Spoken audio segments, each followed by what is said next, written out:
Welcome to an exciting bonus episode of the Uptime Wind Energy Podcast, where we explore the latest innovations in the wind industry. I'm your host, Alan Hall, president of WeatherGuard Lightning Tech, along with my co-host, Joel Saxum of Wind Power Lab. In this episode, we'll be discussing the WindESCo Swarm System, a proprietary software platform designed to optimize the performance of wind turbine farms. The Swarm system uses advanced analytics and machine learning algorithms to provide real-time data analysis and farm optimization, helping the wind industry operators and owners maximize the productivity and profitability of their wind farms. We'll take an in-depth look at how the Swarm system works, its key features and benefits, and real-world examples of how it's being used to improve wind farm performance. Joining us today to discuss the WindESCo Swarm system is Danian Zheng, VP of Products at WindESCo, and Pete Bachant, Director of Software Engineering. Whether you're a wind energy operator, investor, or just simply interested in the future of clean energy, this episode is for you. Danian and Pete, welcome to the program. Thank you, Alan. Thank you, Joe. Thanks for having us. So today we see a lot of operators that are really struggling to maintain a profitable farm. They're being squeezed from every possible side. And WindESCo, you guys have been around since 2014 and have worked with a number of operators. What are you hearing from operators today? So the biggest thing we hear is without PTC, a lot of people cannot even get profit at all, especially for the older farms. And then the income of those IPPs, we call them, are really under pressure because of the high cost of the turbine side and the maintenance side, and also high cost from the weak loss from the site. Wow. And if we don't do anything to correct this, what happens? Do some of these operations eventually shut down because they're just losing money? Absolutely. You can see farms, they are really only getting PTC as their margin out of their revenue. And the day, typically after 10 or 12 years, when they lose their PTC or the production tax credit, they cannot make money. Then you have zombie sites just running there nobody wants. Wow. Okay, so our discussion today is really important then, because the Swarm system helps bring some power back into their pocketbooks. And I want to understand exactly what Swarm is. I've read a lot about the trade study with the Milford Wind Farms in Utah, which was fantastic, by the way. But I need a little more information, like how does this system work? What does it do? How do operators implement it? Can you give us a brief description of that? Definitely. I'll try first, and then I'll leave some of the more high-end stuff to Pete to start also. So at very high level, the Swarm system is an intelligent farm-level control system. One thing we notice is every farm got a lot of losses, but each turbine is optimized to work on its own best without knowing the performance of the other turbines around it. So you can have best local performance on this turbine, but it can generate enough wake to a downstream turbine, so the next turbine is working at a much lower level. So how to avoid that is by control all the turbines together. So that's one thing we typically call it wake mitigation. And then there are other things. We can look at the whole site globally to see if turbines can work based on the overall wind flow going through the whole turbine instead of the local eddies and the local impact of the turbine. And then there are other things if we can introduce predictive control to that based on the turbines working upstream, and then the downstream turbine get time to adjust it for the best production. So if we combine all of that together on an IoT-based farm-level control network, that's Swarm. And then, of course, this system cannot work with the best of the brain. That's what controls on top of that, and I will leave that to Pete, or really designer of that brain. Yeah, so basically the reason Swarm is necessary because as Danian said, turbines were always designed with just local control in mind. They're selfish. They do their own thing. There is not some high-level master controller that looks at the entire picture and tries to optimize the farm as a unit, which is actually really what you care about. You care about the farm producing as much power, not the individuals.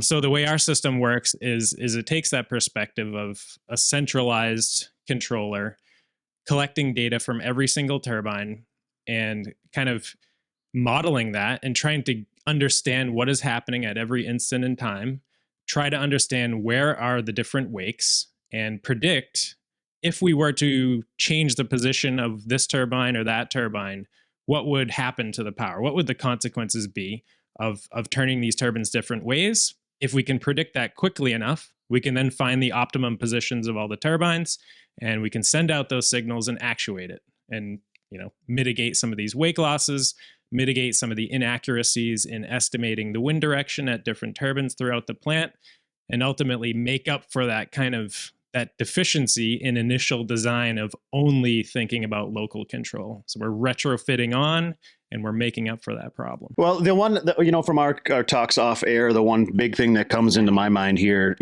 I'm always playing devil's advocate when I see a new solution, right? Because I want to ask the questions that the asset owners might ask. First one that comes to mind: cybersecurity. Right? If you're connecting an IoT device and you're connecting a whole wind farm, how are you guys handling that aspect of things and making sure that the asset owner or at the farm level is safeguarded from any kinds of, because I know that FERC and stuff they have standards that they must meet to make sure that the grid isn't accessible from, we'll say, outside stakeholders. But how are you guys handling that? Definitely. So this is always the number one question coming from customers' IT department and the overall leadership. So we treat that very, very seriously, and we have put cybersecurity in the whole design. So fundamentally, the biggest part to keep cybersecurity work for a product is we keep the farm level control on site within the premises of the site, right? So there is no external access into the site that's beyond the typical state-of-art security access for, let's say, to update SCADA server like everybody does daily or monthly. So we don't have any, let's say, cloud-based real-time intervention from outside, which is something if you talk about, everybody gonna run as fast away from you in this world. And also we design our software and our data flow to be able to really conform to the design guidelines coming out of the from organization side, the ISO 27001, and from the design side, the IEC 62443 guidelines. We're not exactly there yet, but I know everybody else is in the same water, and we're all swimming toward the same direction. Yeah, and I'll add that from an architecture standpoint, our system is cloud connected because it leverages the cloud to monitor data, perform analytics on the system offline, retune models, make sure the models are performing like they should, things that you wouldn't really want to do on-prem because you'd have to store months and months of high-frequency data. So we're leveraging the cloud, but we're only interacting with it with outbound connections. And these are all encrypted and use authentication and authorization. So there's no inbound traffic allowed into our controller, basically. Pete, there's algorithms behind this that determine the optimized position of the wind turbines, and it must vary by wind speed and probably a number of other factors. How are those algorithms developed, and are those algorithms site specific? Yeah, so the way that we do it, you can look at some other, competing technologies out there in academia and different products available. And I think the kind of most typical way that someone will do it is use a lookup table. Like you take a farm, you simulate it in a bunch of different wind directions, wind speeds, maybe turbulence intensities, come up with a lookup table for what's the optimum position of each turbine to do wake steering in this case. And the problem with that is that it's a very multi-dimensional problem. So if you want to add, so we've got 3 dimensions there. We go wind speed, wind direction, turbulence intensity. Okay, what if we want to take into account the fact that different turbines are going to be offline for different reasons? Different turbines might be derated. You just added 2 more dimensions, and these things compound geometrically. So your lookup table would have to be huge. So anyway, we use a model-based controller. We have a model that can predict the flow through the farm very rapidly in real time in our controller. And we leverage open source tools such as NREL's Florus, on top of which we've put this wrapper to achieve what you're saying, like the specifics of the site. It's you could take this tool, Florus, right? And you can say, okay, the wind speed is X, the wind direction is Y, the TI is Z, and you get a prediction for your site. But the process of taking your SCADA data or any other sort of measurements and translating it into the appropriate wind speed, direction, and TI takes a lot of work. So that's kind of, I guess, like the secret sauce that we put on top is how do you estimate the inputs properly into these simplified engineering wake models to make it match the behavior of the site and make it match over a long period of time. So we have lots and lots of historical data. We take the model, we train it, we use data science tools to make sure that this thing is going to work in real time. We have our model trained, deploy it out to the site, and we use it directly in the controller. So with that being said, there's a process to it, right? So what is if and I'm going to go more to the commercial side. If customer XYZ contacts WindESCo and says, hey guys, we'd like to know what swarm is and possibly put it on a wind farm. From that is T0, how long time-wise are they until they're seeing the benefits of the system? Is it until you get it all implemented, the model's trained up and everything's working? Is it 2 months, 6 months, a year? How long is that normally going to take for a client to see the results? Many times our clients can actually send us a good chunk of historical high frequency data, and that gives us a good running start. We can train models upon that. We can get a sense for how the farm works, how heterogeneous the flow is through the plant, things like that. There is going to be a little bit of a transition period when we actually put the swarm edges, that we call them, onto the turbines with their own specific sensors. The character of the wind speed and wind direction measurements changes slightly at that point in time, but we can hit the ground running pretty well, start doing optimization from day zero. And the nice thing about our process is that the optimization may be not optimal at that point in time, but we're continuously acquiring this operational data, sending it up to the cloud, and we can then retrain the model and reassess, are we making these predictions properly? Are the wakes where we think they are at every given point in time? And the model just improves. And we're thinking like the rule of thumb now is by the time you get to 6 months, as long as nothing crazy has changed about the sensors, like the system has learned how this is going to work, and it's going to optimize the plant the best it can at about the 6 month mark. Yeah. So we're saying like basically within a year, because everybody's got every wind farm is going to have a different weather pattern, right? And it's a yearly cycle. It's not a sine wave, but we kind of know that the heavy wind season is this and the light wind season is this and the winter is this. And so if you can get it kind of trained within 6 months, basically 6 months, you're starting to see a little bit of, AEP increase in that, that 1 to 5% range. And then as that year kind of closes out, you can start to see the real results of over the course of the year when the weather patterns change and what your traditional AEP was, you see those little bit of increases. So it sounds like if a client wanted to do it right and get going on it right now it's busy season starting up, right? It's spring in the US. They might be by fall making some good gains. Yeah, that also highlights one of the benefits of doing it. Like we call this a closed loop model, which means that you don't just acquire 6 months of data, train the model, make it static. It just sits there. We keep doing it. We're continuously collecting the operational data. We send it back into this validation and calibration process. At 6 months, you've done a lot of learning to calibrate the model to match the site behavior, but you keep learning over time. So if you get out to a year and things have changed, we actually do see some sites that are very different, 1 6 month period to the next 6 month period. As you keep accumulating that data, you keep accumulating the learning in the model. What happens when your next door neighbor puts in a big wind farm? Does that really make the model have to readjust? Because that's what's happening right now. We're putting wind farms on top of wind farms on top of wind farms.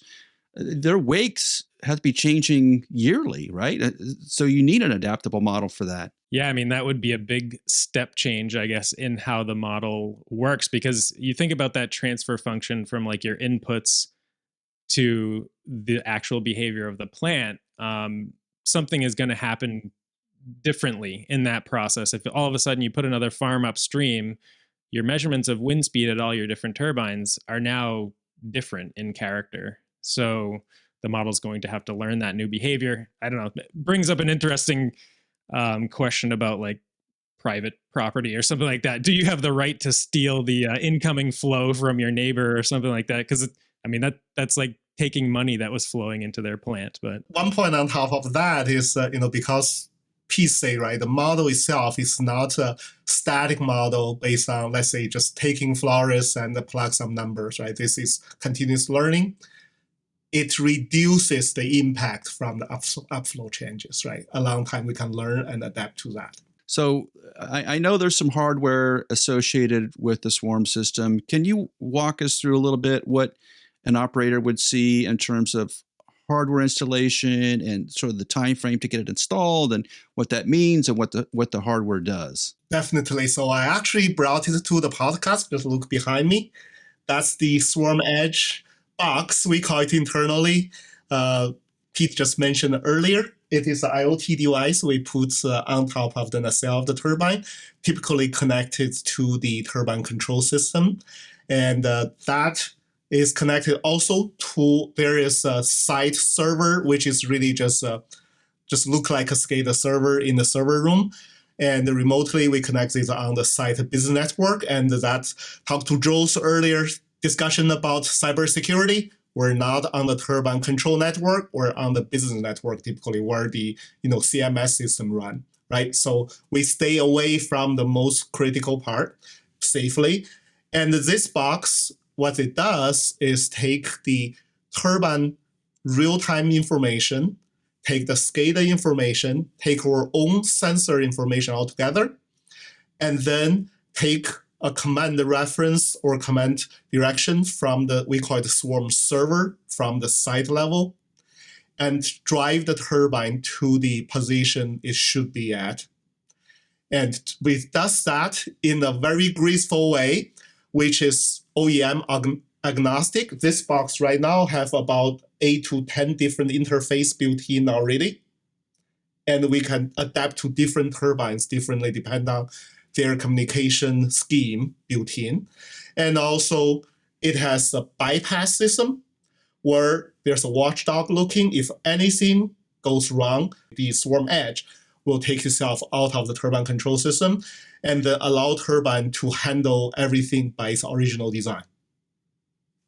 So you talk about the installation time. So this is really at a similar level of complexity of installing, let's say, a CMS control node up tower. Takes about half day for a trained technician to get that through. Takes another maybe a couple weeks for the whole site to be commissioned and connected together. And then we can hand it over to Pete to start really, we call swarming. So this is when we've started seeing the swarm system or any kind of wake steering one, following Flores and following some other things that NREL was doing.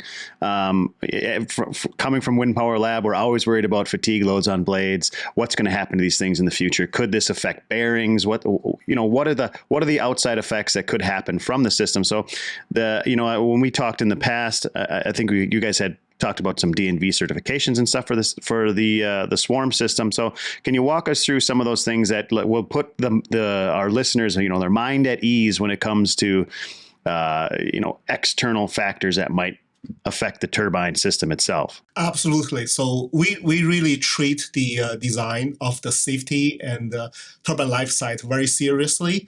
And we started very early on realizing the wake steering and the general yaw control intervention we're taking will introduce additional yaw misalignment, and that will have a possible negative impact to the turbine loads, especially for the upstream wake steering turbines, typically we call, right? So what we can do with that is, let's see how much it is and compare that to the turbine's original loads condition and see how much delta we're introducing in and how that impacts the loads. So what we did is we actually went through two separate efforts. The first effort is for the Milford installation. Now it's a commercial project. We actually went through a full on-site study for the site-specific loading and the safety operations with DNVGL. That's back in 2021. That's what we did before we are actually allowed to install in scale at the site, right? So through that study, we figured actually, although we are adding some loads to that, but the level is so low, we're really at 1%, less than 2%, that level compared to the original loads on the fatigue side, right? On the extreme side, we're not even a problem because most of those turbines has a 40 degree to 45 degree yaw misalignment, extreme loading certification, right? Already from anybody like ENV or UL. So it's really mostly a fatigue problem coming from the upstream turbines. And by the way, all the downstream turbines get much less turbulence now, right? So they actually have better fatigue load conditions. Now, for those upstream turbines, based on the Milford study, we actually built a method to evaluate that, and we have worked through the whole last year with UL to bring that method to a type certification. It's kind of equivalent to the wind turbine type certification, where we look into the functional and the design safety of the turbine as a whole, right? After adding our device, we look into the loads condition, we look into the site testing, and we have to be qualified by UL based on our site testing results. After that, we have 3 UL report covering all of that. We have a UL approved method to calculate the loads, and UL can actually audit and check on that result. And based on that method and result, we can really recommend to the customer and tune our controller to make sure the site is under the loads condition that will not negatively impact the life. So that's how we get it. That's fantastic. So anybody that's got a little bit of a, like a hair up on the back of the neck, like, oh, could this affect, the loads on the turbines? You've got the backup, you've got the data. You could send it over to them in a zip file and ease their mind. Absolutely. And that's a great point, Joe, right? So this is the front end pre-build, right? We call it in the wind industry. Post-build actually piece one-way. Remember he talked about the one-way data collection in the cloud? Right, and he will be building what we call an audit trail, right? A track record of how we're controlling each turbine, and we'll save somewhere, right? If something goes wrong in the future, we can provide evidence to our IPP customer and allow them to work with OEM to do the root cause analysis based on our data, to most likely to say we're not a culprit, maybe something else is at work there. So that's the other part post-build. Yeah, more data is always good. We're not just doing simulation. We actually have blade load measurements from the system in operation. And I think you've seen this in the Milford case study. So we're actually tying this back to reality too. And the loads, as Danian said, we haven't been collecting data for 20 years. We've got a decent amount of operational time now, but the loads are in line with what we simulate. So definitely not scary. Yeah, and we have this system called We Protect from it's a legacy product that actually have sensors on the turbine collect data to measure that. We have 165 turbines in operation with the swarm system. That's pretty impressive. And I know it's taking a number of years to get to that point because you need to do those DNV GL checks, those UL checks. Those are really important to getting the system certified and validated so that it can be used worldwide. Once they implement the swarm system, what kind of AEP improvements are they seeing from, what are you actually measuring from the field right now? Yeah, so far our measurements have been restricted to only a couple turbines. With those couple turbines, we've seen, I forget the exact numbers, but we're seeing something like 2% AEP. I think we saw 1% being lost on average by the upstream turbine when we're doing the wake steering, and you get 3% gain on the downstream turbine, so it kind of balances out to about 2. We expect, on the whole, 1 to 2% gains from wake steering alone. When we extrapolate out to the entire site and get the model tuned and everything all commissioned and operational. Swarm does have some additional features, however, for more AEP gain. So our other product, Find, Fix, Measure, one of the main features of that, it's turbine level analytics and finding performance opportunities for the turbines, static yaw misalignment. If a turbine is not on average pointed in the direction where it's going to get the most power, in a situation where it's not useful to do wake steering, we have the analytics to find that optimum angle in the cloud. And now once we add Swarm, we can automatically deploy that optimization to the plant. So it's kind of a nice follow-on feature. In some cases, like if you want to correct static yaw misalignment, it could take you going out to the turbine controller itself, plugging a laptop in and adjusting the parameter, or even having to mechanically rotate the sensor on the top of the nacelle. If you have a Swarm system, well, we're calculating what your yaw misalignment is. We're actuating it directly. That's probably another 1% on average in some cases. And that should be mostly additive because it's applicable in the times when wake steering isn't necessary to do. And we have some other things we're looking at as well. Like Danian was talking about the ability to do some predictive yaw or dynamic yaw, make the turbine move more quickly to where we think the wind is going. That's a little bit more in development, needs definitely some more tuning. But on the whole, we're hoping from Swarm as a whole, 3% at Milford. That's actually a really huge number. Yeah, you'd be surprised at how many turbines in the global fleet have that static yaw misalignment. We see it on a lot of, we would look at some SCADA data for some root cause analysis studies, and it's always like, I would say the majority of them are not quite right. Find, Fix, Measure is just, analyzing high frequency SCADA data. I mean, if someone's not ready for the Swarm system yet, that's a good icebreaker to get working with WindESCo on getting some extra performance out of your wind turbine farm as well. That brings up an important new feature that gets unlocked when you have a Swarm system. Because this is also a generalized IoT platform, we add some more sensors in, we can do additional analytics and find additional opportunities because we've got more sensors. So I don't know, Danian, if you want to go into some examples of the things we're looking at developing now that we have more data. Definitely. So if you look at, again, referring to that beautiful box behind me, right, there is a full network control system inside there with a very capable PLC, which have at least quad core, right? If we want, we can do even more cores in there. That capability is really just half running right now, right, with this system. Now, if we add additional sensors, we can do blade monitoring, we can do power foundation monitoring, we can do gearbox vibration, some of the CMS.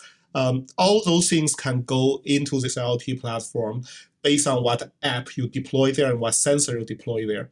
And one big thing when I was back in GE doing wind turbine design is the cost on the wind turbine for any equipment to get on the wind turbine, there is a cost threshold you have to go through, right? And this computer, typically this device, is the higher threshold part. Once you have this on the turbine, adding sensors are relatively low cost, adding apps are very low cost. So this opened up the door of a lot other applications on that. So we're looking into a couple reliability related applications already with partners, and all those things going to come in the future. Well, there's a lot going on at WindESCo at the moment, the Swarm system, the Find, Fix, Measure, and new things on the block. I know you can check out WindESCo on LinkedIn too. They have a nice LinkedIn page, and you can follow Danian and Pete on LinkedIn. Hey, Danian and Pete, thank you so much for being on the podcast. I've learned a tremendous amount. I know Joel has also, and we'll keep an eye out for more Swarm systems in the future.